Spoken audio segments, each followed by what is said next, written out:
we have a situation that came to me about a family member. This family member, murdered someone, and for the sake of keeping everybody's, private, we definitely won't get into too many details about it, but the person ended up murdering somebody, okay? And they murdered somebody, and they were clearly in the wrong. They were clearly in the wrong for murdering the person, and they didn't have to murder the person. The person they murdered was innocent, and let's just say that they were trying to rob the person. Let's just keep it at that. And they murdered the person. So, of course, they get arrested, and then there is an individual in the family who does not uphold that person's wrong. Okay. They're saying that, okay, I love my family, but they should not have murdered someone who was innocent. They should not have done that. So, needless to say, while they are, taking a stand to say that's my family, but I cannot uphold them. Well, they get ridiculed. They get ridiculed by the rest of the family members. The rest of the family wants them to uphold that person. They don't want the person to um you know not support them in that. So they want that individual to not even talk about the person's wrong. They want them to uphold it. In other words, cover it up. In other words, if I see something and I know that my family member did something, or if I see my family member steal, and I know it and I see it, I actually see this with my own eyes, am I supposed to cover that up, or should I say something, if I witness something? How you doing, Patricia? Thank you for tuning in. So this issue is, we're using this scenario as far as someone who murdered someone, but this is going to be in a general sense of our family, specifically for our family. When we know that they're doing something wrong, do we agree with it? Do we uphold them because they are blood? Do we cover them because they are blood? Do we become accessories because they are blood? Do we protect them? Let's say that a family member, is running from the police, and then they get away from the police, and then they want to come stay with me, and I take them in because that's my family member, and I'm going to help hide them. you know am I right for doing that? How you doing, Press Rolly? I'm doing great. How are you? So we have a lot that we need to look at, because even though we're talking about a scenario of someone who murdered somebody, we need to look at it as a whole, because all of us have family members, and we do have, some people in the family that they could do wrong. And we need to be able to say, listen, they're wrong, they're wrong. I cannot uphold or compromise my walk with Christ because this person chooses to do wrong. I can't uphold that. I cannot uphold a family member if they choose to steal, if they choose to do drugs, if they choose to, be on the run from the police, and then I'm going to hide them. I cannot, as a Christian believer, and not only as a Christian believer, just period. I cannot become a part of that. Do you know how many times people have protected their loved ones when, let's say, loved one murdered somebody? I know a situation now that I think I saw it on First 48. First 48 have a lot of different stories. And the mother's son had murdered somebody. I mean, murdered somebody innocent, and he went on the run. And then when he went on the run, of course, the officers came to the mom's house, because obviously that's going to be one of the first places the officers are going to try to find him. Okay, so when they went the first time, the mother, he wasn't there. And then so the mother went to the office, went to the police station, and talked with them. And she was crying, and she was hurt. She said, and I didn't raise my son like this.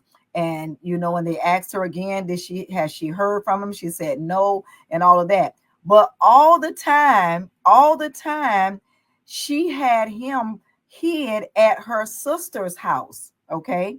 And she was giving the sister money to make sure he eat and everything. So when they when everything came out and they found out that, listen, they actually found him, but come to find out, the sister ended up telling on her sister to say, well, you know, she told me to hide him, and we didn't really want to see him go to jail. So guess what, both of them got in trouble because they hid the child. Okay.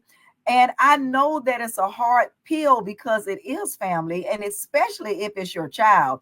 If it's your child, we really love our children. We don't want anything to happen to them. We don't want our children to be in the prison system. We don't, you know. And but at the same time, my love for my child, I love my child, but I can't uphold their wrong. I cannot condone it. I cannot be a part of, if you did something illegal and I know about it. I can't uphold that. There have been many parents who have, whose child has done something wrong and they know it, and they will call the police right then to say, come pick them up, because I don't want to be a part of this. And I cannot, I know you're my child, but you did wrong. Okay.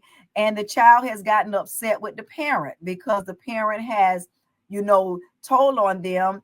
And, but people of God, we really need to think about this. Yes, we love our family members. Yes, we love family. We love friends. And this can be in the general sense of family and friends.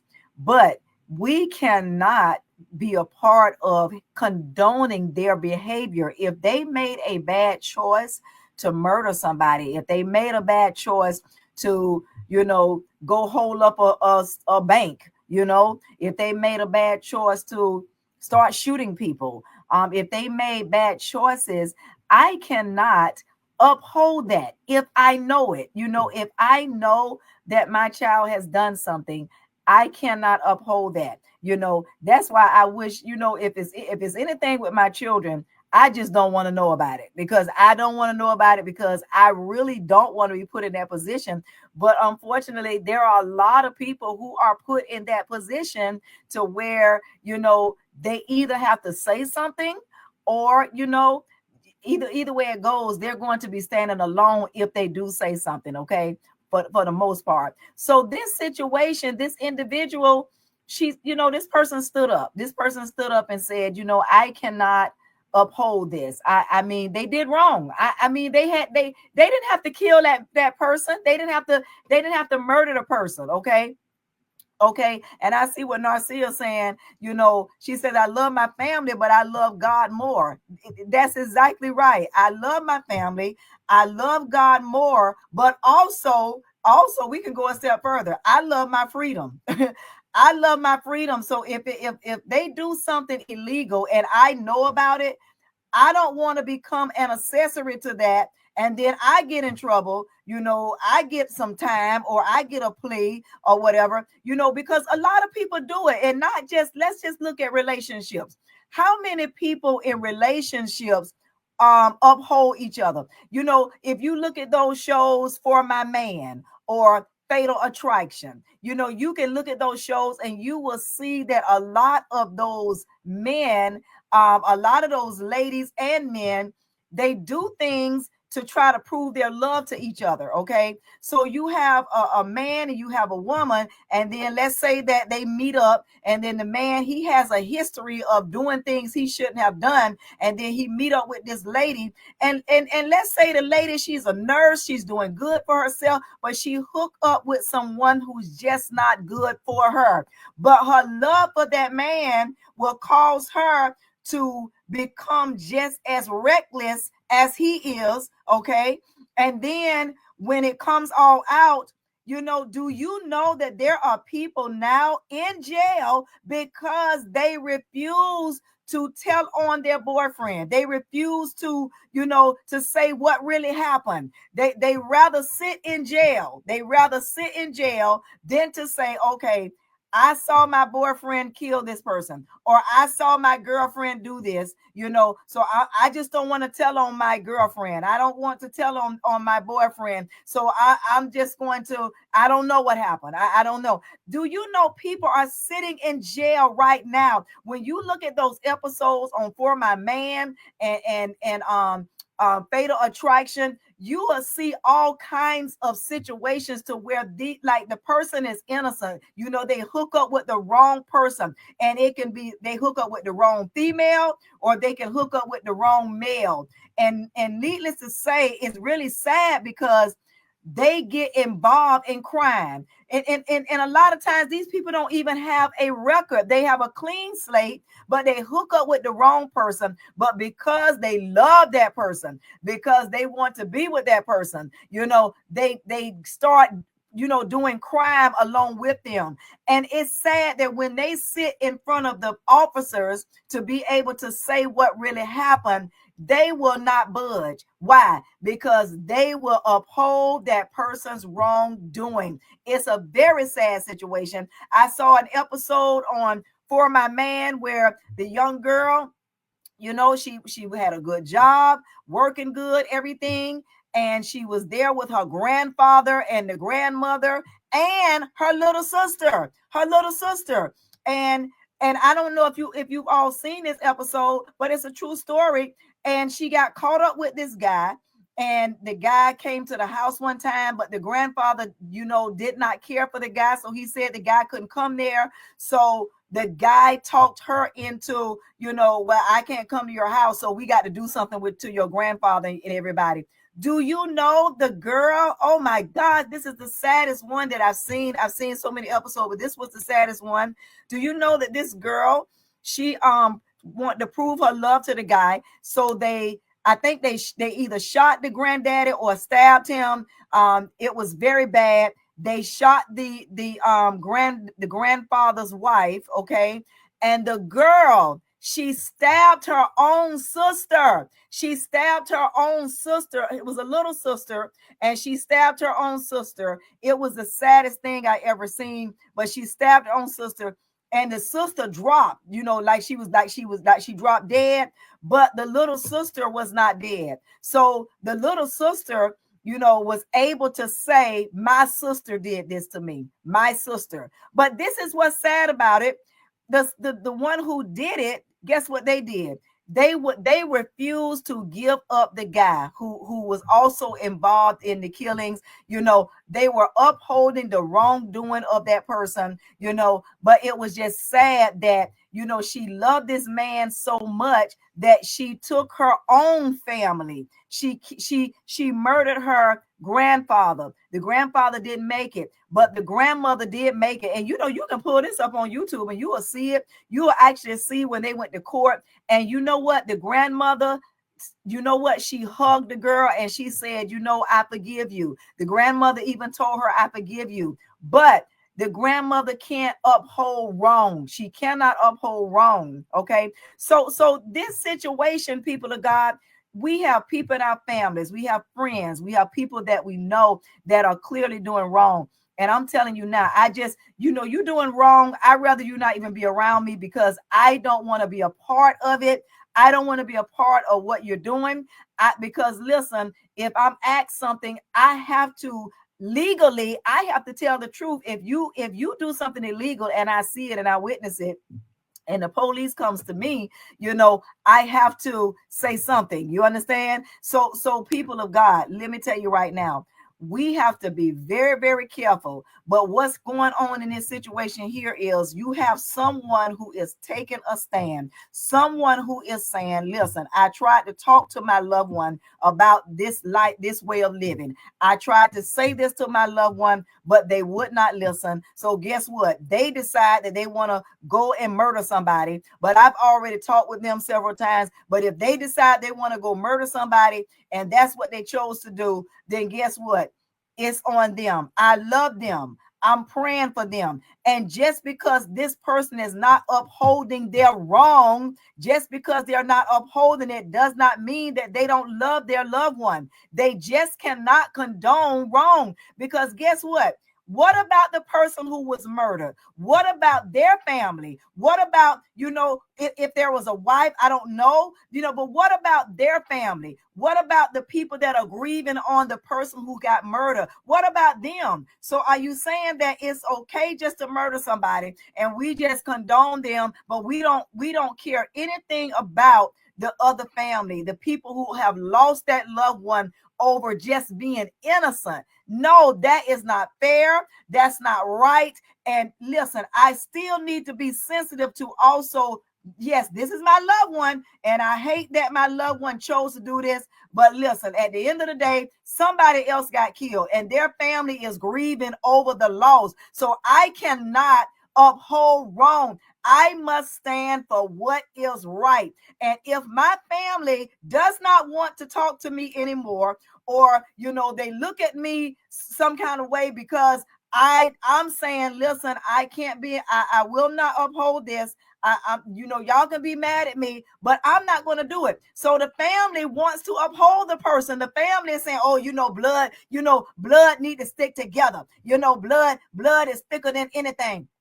It doesn't matter if they did wrong. We need to still uphold them. Well, what are you upholding? Yeah, I'm going to uphold you in prayer. I'm going to uphold you and give you to God. I'm going to pray for you. But wrong is wrong, because guess what? I cannot be partial and I cannot be selfish to just, protect my family when we got another whole family over here who is grieving the loss of their loved one. It is not fair. And just like Narcia say, it's not okay. And we cannot uphold that wrong. Okay. Now, Ephesians 5, 10 and 11, it says, carefully determine what pleases the Lord. Carefully determine what pleases the Lord. Okay. I see you, Rhonda. Thank you for tuning in, sweetie pie. Thank you so much. Look, carefully determine what pleases the Lord. And verse 11 say, take no part. Listen at this. Take no part in the worthless deeds of evil and darkness. And then it say, instead expose them. Okay. This is what the word says. The word of God says, carefully determine what pleases the Lord. And this is Ephesians 5, 10 and 11. Ephesians 5, 10 and 11. If anybody want to put it in the comments, you can. But look, carefully determine what pleases the Lord. Verse 11 say, take no part in the worthless deeds of evil and darkness. The Bible say expose them. So I cannot make myself in agreement with what my family member did if they did wrong. I cannot do that. I love them and I'm going to love them. I'm going to pray for them, but I cannot uphold the fact that you murdered somebody, you took an innocent life, and you are wrong. And then it's embarrassing because you are my family member, and I would not think that you would go that route to kill somebody when you know that's not okay. What did Narcia say? It's not okay. So I cannot uphold any family member, who does wrong. I cannot, protect you from the law. I can't protect you if you did something illegal and I know about it. I can't protect that. Okay. If I see something, I can't protect that. Okay. Now I know that there are situations that happen. And, for an example, somebody could be looking out the window and, just looking out the window for whatever reason, and they may see something. They might see a murder. They may see, somebody's car get stolen, and then by them seeing it, and the police comes and asks them questions, a lot of times people are afraid to say what actually happened. They're afraid to tell on a drug dealer. They're afraid to say that I did see this person, steal somebody's car. I did witness a murder. There are a lot of people who have witnessed a murder. There are a lot of people who have witnessed car theft. There are a lot of people who have witnessed certain things, and they have been afraid to come forward. And see, now I'm going to tell you, that's sort of a different kind of type situation to have that feeling of fear, okay? Because sometimes sometimes in situations like that, especially when you're talking about drug dealers, and drug dealers, they start threatening your family. They start, want to try to kill you, and then you don't really have those officers to protect you around the clock, because how many times have witnesses gotten killed over testifying? Okay, how many times did they know something and they were the key witness in a case, but they were killed before they even made it to the trial? All right, so there are a lot of times when people listen, when people, they see something, they don't want to get involved because they are afraid. A lot of people are afraid to say what they witnessed.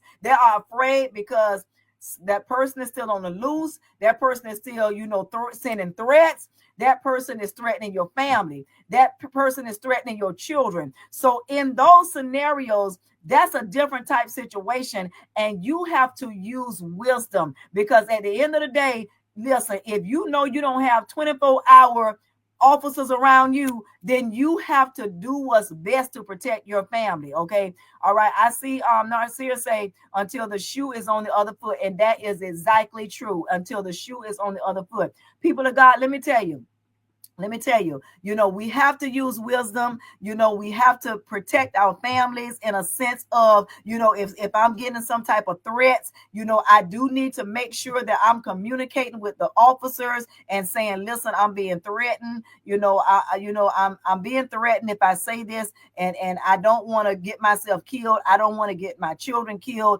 I don't want to get anyone close to me killed because I am, testifying, or because I am telling you what I saw. Now it's different if, for an example, let's say the criminal saw you and you witnessed it. Okay, well, that's one thing because they saw you and they got away. Now let's just say they didn't see you and you witnessed something, and you can remain anonymous, because there are a lot of times when things happen that people can call the officers and call the sheriff's department anonymously. Okay, and that way nobody will know who said what. Now if you in a situation to where you know that it's not going to come back on you, then by all means, you do want to be able to say, listen, this is what happened, because you don't want to be the person to not say anything and allow that person to get away with that and allow that person to harm somebody else. Okay, so listen, people of God, we have to use wisdom. And when we're dealing with situations that, there are some dangerous situations that come to play, but then there are also some situations to where, you can remain anonymous and not say anything, to where, okay, I do want to say what happened. I saw it, and I do want to say what happened. Okay. So people of God, let me tell you something. When it comes to your family, when it comes to people in your family who have done wrong, listen, it is what it is. I cannot uphold that. I cannot, I'm okay with what they did when I know clearly what they did was not good. The Bible say, we got to determine what pleases God.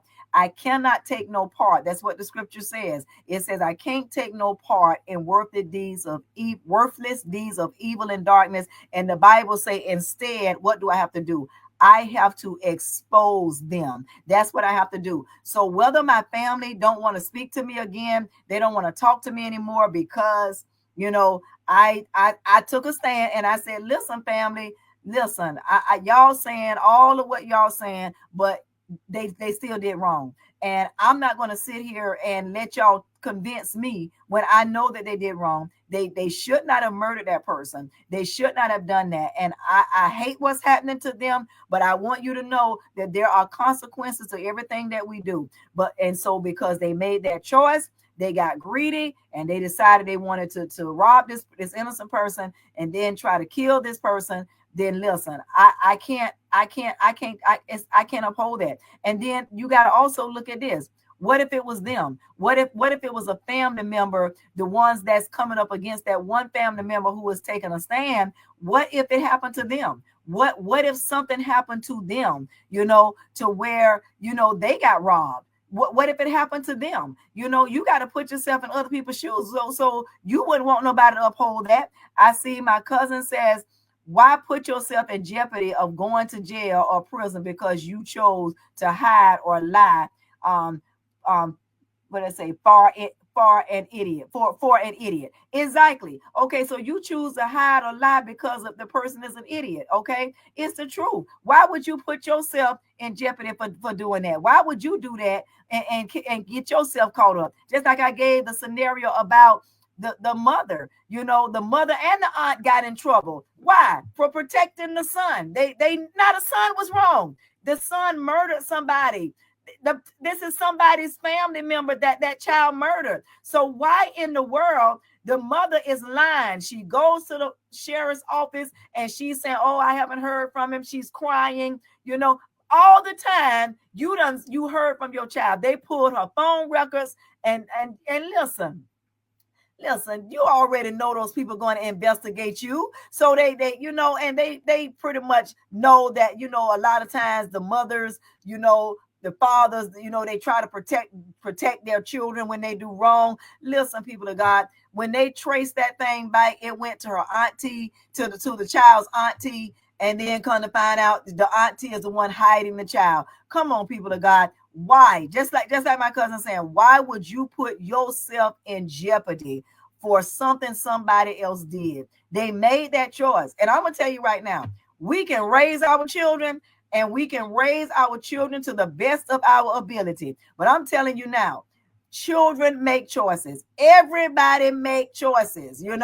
Everybody has a choice to do right and have a choice to do wrong. When you go into the store, you can choose to steal or you can choose to pay for it. Everybody has a choice. You can choose to murder, somebody innocent because you want to rob them, or you don't have to do that. Listen, we all have choices. We all make choices. And I'm going to tell you right now, the saddest part about a lot of this is when those children make those kind of choices, or anybody make those kind of choices, they try to say it's a mental thing, or they try to say it's something in the childhood. Let me tell you something. We need to stop singing that song. I do understand that there are people that have mental health issues. I understand that there are a lot of people who have mental health issues, but I also want to say that we have to stop using that as an excuse. Because let me tell you, if a person can plan out a murder, if a person is sitting by watching somebody's pattern and watching when they come, when they go, they are studying that person so that they'll know when it's the right time to murder them, or the right time to rob them, the right time to rape them. Come on, the right time to kidnap, the right time, and they're studying that. Listen, we got to stop this stuff about mental stuff, okay? We got to stop using that as an excuse. Everybody not mental. Everybody is not mental. If you have sense enough to do that, to write a letter. We had a hate crime here in Jacksonville where the guy went into the Dollar General and he killed people. All right, and he had a note, and the note, he was basically saying he didn't really care for African American people. So you have sense enough to write that, and even though he killed himself, but the point is that people play this mental health, oh, they were mental, they were mental, they want to play that card. But listen, a lot of people are not mental. A lot of people are sitting home planning out their next attack, planning out what they're going to do next. If you have sense enough to do that, that is not a mental issue. You are thinking clearly on how you want to do it. You are researching. You are on the internet trying to search on how you can do this or how you can do that, how you can unalive somebody. Let me tell you right now, people of God, we cannot uphold wrong. We just cannot do it. Listen, how many times have people turned their family members in? How many times have the family member ran to their home and they turned themselves in? Okay. What about the young lady that we all heard about who faked a kidnapping? You remember that lady? I can't remember exactly where she comes from, but everybody was praying for her. People thought she had got trafficked, but come to find out she faked the whole thing. Do you know this girl had a good career? That young lady had a very good career, but look what she did. She faked her own kidnapping, and the parents At first, it seemed like they might have been upholding her. Now I don't know exactly what happened after that, but I know when they first talked to the parents, the parents seemed to be shocked and couldn't believe that it happened to their child. Because you got to think they're not believing that their child gonna go to that extreme, to pretend that somebody kidnapped them. So people of God, listen, we can't uphold that. We cannot uphold that. There's another young lady that did a Facebook live, and she had a live, on her boyfriend, and the mother was there and the children were there. I think it was about 5 or 6 children. Some of you all probably seen this particular live, but the mother was there too. And the daughter, she killed her boyfriend on live. This was on live. She killed them on live. And then after she shot the gun, then she said, "Oh my gosh, it slipped. I didn't mean to do that. It slipped." And then the mother was like, "Oh goodness." The mother came in, saw it, ran out, and she was crying. Everybody was crying. The police came and everything. And it was just a sad thing. They had to get all the children out of there while the boyfriend lay dead. But the sad part about it was the boyfriend was actually trying to get away from the girl. He really was packing his things and he was trying to get away. So he was not confrontational. He was not trying to be confrontational, but the girl was. So she had the gun and she shot him. Look, and the mother was there. We can't uphold that. That's something clearly that the mother witnessed. Now you took somebody else's child. Now this your child, and it's sad. It's a sad thing that happened. But what about him? He is also somebody else's child that got murdered. I'm talking about you murdered him. You shot him in the head, and that boy died. And then the children were there. It's just a sad, oh my gosh, you could hear the children crying and everything. But people of God, listen, the scripture says in Ephesians that we got to carefully determine what pleases God. We don't want to take no part in deeds of evil and darkness. We have to expose it. All right. Expose it. So listen, it is what it is. I cannot uphold, my children. Lord knows I love them. Lord knows I will be hurt. Family members, it can be children, it can be aunties, it can be parents. It does not matter, whoever it is. It can be siblings, just like the girl stabbed her own sister, and she thought the little sister died. But that little girl, guess what that little girl did? She did not uphold her sister. She was in the hospital, and of course they had to work on her because she stabbed her sister several times, and you would have thought that little girl was going to die. But that little girl was strong. When they left the house, when her sister who stabbed her and her boyfriend left the house, the little girl is the one who God gave the strength to get up, to go find her grandmother. And she actually got her grandmother. Now she bleed herself. Her and her grandmother walked out the house. The granddaddy was already gone, dead. And they walked out somewhere. And then that's when people saw them and took them. But the little sister, she could have said, "I don't know who did it." She could have said, "I don't know." But she did not uphold her sister's wrong. She told on her sister and said, "My sister is the one who did this." Okay. So listen, we cannot uphold that. And my cousin said it right. They're just being idiots. Okay. And that's all it is. Just being idiots to what's going on. And I know sometimes people say, "Oh, why you calling people names?" Let me tell y'all something. If you read your Bible, Jesus called people snakes. John the Baptist say, "Oh, generation of vipers." Y'all know what vipers are. Vipers are snakes. And in the Bible, throughout the Bible, it called people fools. All right. Sometimes, that you can read scripture and you will see where people are being called fools because that's how they're acting. They're acting like fools. Okay. People of God, bottom line is this.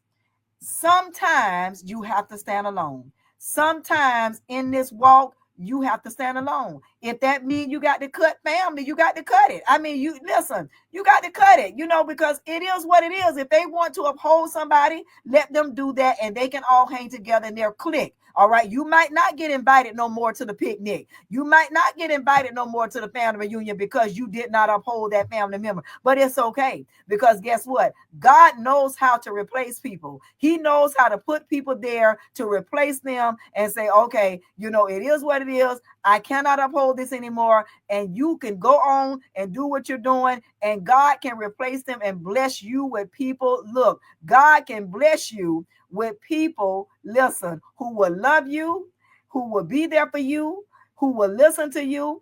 Family members can be replaced. Family members can definitely be replaced. I have a family member on here, Jay Rand. That's my cousin. I tell him I love him. That's my cousin. He really has my back. He has my heart. We talk, we talk on the phone, we laugh, we joke. This is my play cousin, and I love him.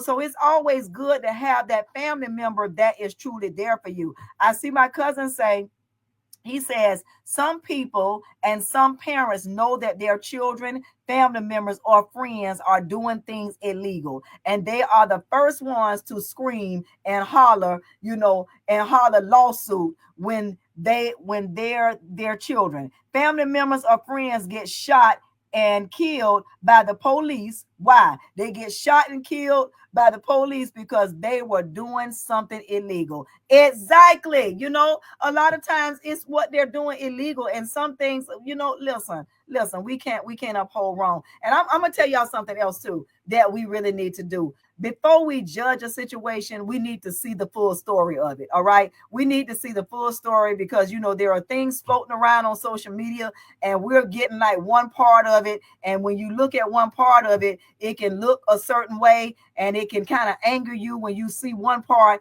But listen, we're not fair if we don't go back and look at the full thing. It's always both sides, and I need to make a fair assessment. I need to look at both of it. It's just like if you go to court, you got to have evidence, and you got to have both sides of it. You have to have both sides. The judge got to have both sides in order to make an assessment. Okay, listen, we have to have both sides of it. I have to see both videos. I need to see the full video. I don't need to see just a portion of a video. I need to see the full video. Okay. So a lot of times, listen, don't get caught up, people of God, when you see like one little clip floating around on social media. So you see one clip on social media. So now you going with that one clip. You going with that one clip, but you don't realize when you go with just one clip, you could be upholding somebody wrong, because you didn't see the full video. You didn't see the full video. You just saw the one little clip. All right. But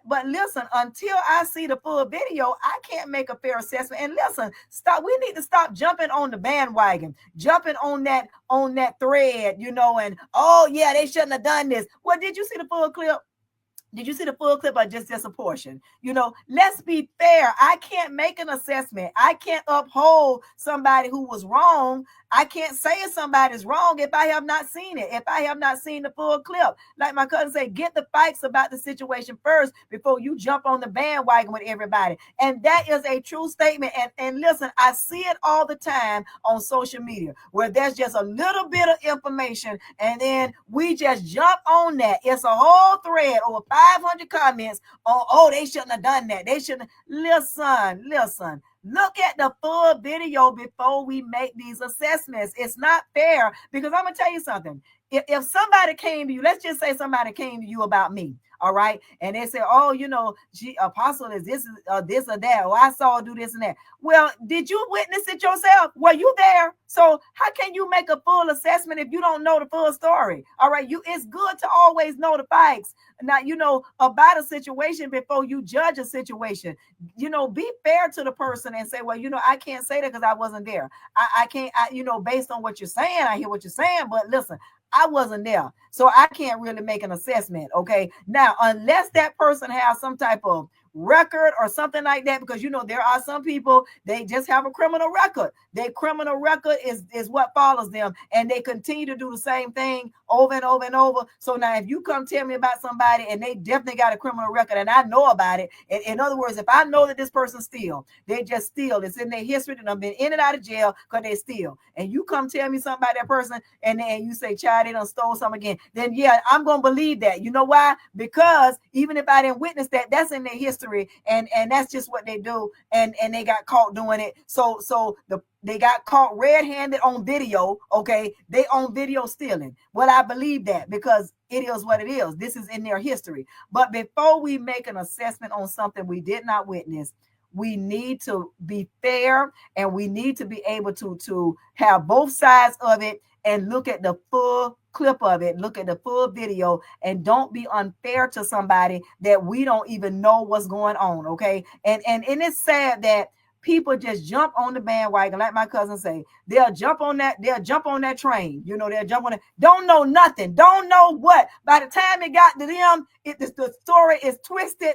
The story done been twisted 100 times. Okay. So by the time it got to them, they just jumped on something and don't even know what they're talking about. Have you ever been in school when I was in, I think I might have been in the 6th grade. We were in class, and it was about 30 students in class, and my teacher, he was showing us how information get wrong. So he whispered into the first person that was sitting in the front. He whispered one phrase. I mean, it might have been about 5 words. He whispered like 5 words to that person and told that person to repeat it to the next person and to repeat it. By the time it got to the third person, and my teacher said, say what they said, it was all off. I mean, the whole thing wasn't even nothing. It was just off. I mean, it was off. Okay. If I could say the 2 words I heard make a lot of people look like fools in many situations. Exactly. Okay. We have to be careful on how we judge situations if we don't have the full story. It's the truth. You wouldn't want nobody to make an assessment on you and they don't have the full story. So why do we do it? Why do we jump on these comments and we got to put our 2 cents in and we got to say, but we hadn't witnessed it. We hadn't seen the video. We hadn't seen the full story on anything. So it's very unfair, people of God, to jump on that train, to jump on that bandwagon when we know that we have not witness anything. It's just not good. So what am I saying to encourage, this person that has gone through this situation where the family is, call themselves mad with them because they upheld, because they refuse to uphold their family member. They refuse to do it. Listen, I would say be encouraged. I know that it hurts sometimes when family act like that, and you have to just walk alone, and you might not get invited to certain places with your family. But listen, it's okay, because what did I read to you all? Ephesians 5 say you got to please God. It's not even about your family. What is it that I can do to please God? And listen, God is not going to uphold it. We have to uphold the laws of the land. We have to uphold that. So I cannot, in good conscience, uphold my family member when I know that they killed an innocent person and that other family is grieving over that loss. And I'm going to sit here and just protect my family and be selfish and not even lend a hand of comfort to the other side of the family who lost a loved one. That is selfish. The right thing for me to do is to say to that family, I am sorry for your loss. I'm praying for you. I know at the time they may not even want to hear that. But look, people of God, it's best to do what God wants you to do in the situation and leave it at that. Because listen, when you aim to please God, you can't go wrong. When you aim to please God, you cannot go wrong. So I hope you all got something out of this. Y'all come on, give God some praise. Give God some praise. You got something out of this. We just got to continue to stand. We're not here to please everybody, because you're not going to be able to please people, but we are here to please God. We are here to please God. So I hope that you all enjoyed the lesson. I hope that the individual who we're ministering to, because we get topics all over the world from people who are dealing with a lot of the same issues. Okay, a lot of the same issues. One might be somebody murdered somebody, and another might be family members just doing wrong. Okay, so we want to deal with all of it, and just say, listen, you stand on the word. You cannot uphold somebody's wrong. You can't uphold that. Now, let me say this. Sunday, we will be going live. We will be doing a live teaching on Sunday. Real talk. This is going to be real talk. Now, we're going to be dealing with that, the cruise line, when we're going to be dealing specifically. Let me just say this. We're going to deal specifically with ghetto and hood rats. I want to say that again. We're going to be dealing with ghetto and hood rats. All right. That's what we're going to be dealing with on Sunday. We're going to deal with that because guess what? It's something that we need to bring to light. We really need to bring it to light. Love you too, Narcia. Thank you so much. We need to bring it to light on how we should conduct ourselves. And let me just say this is not about race, because you notice I didn't say black or white. I said we're going to deal with ghetto and hood. All right. I didn't put a race on it. I said we're going to deal with ghetto and hood. That's what we're going to deal with on Sunday at 4 o'clock Eastern Standard Time. So tune in, because we gonna make it real. We're gonna make it real, and we're gonna talk about how people are just acting, you know, they acting like they in the hood, or they're acting ghetto, and that's no race on that. We gonna deal with it on Sunday at 4. So please tune in. We're gonna have real talk. I'm gonna have my panelists, and we're going to do real talk on Sunday at 4. But other than that, I hope you all enjoyed this lesson. Y'all be blessed, and I hope that we were able to help the individual, and not just the individual, but many individuals around the world. I hope that we were able to do that. I see cousin say ghetto and hood. You better know it, cousin. It's all races. That's why I said, listen, you didn't hear me call a specific race. All right. I said we're gonna deal with ghetto and hood, and that's what we're gonna deal with on Sunday. All right. I love y'all. Thank y'all for tuning in to the live, and y'all be blessed.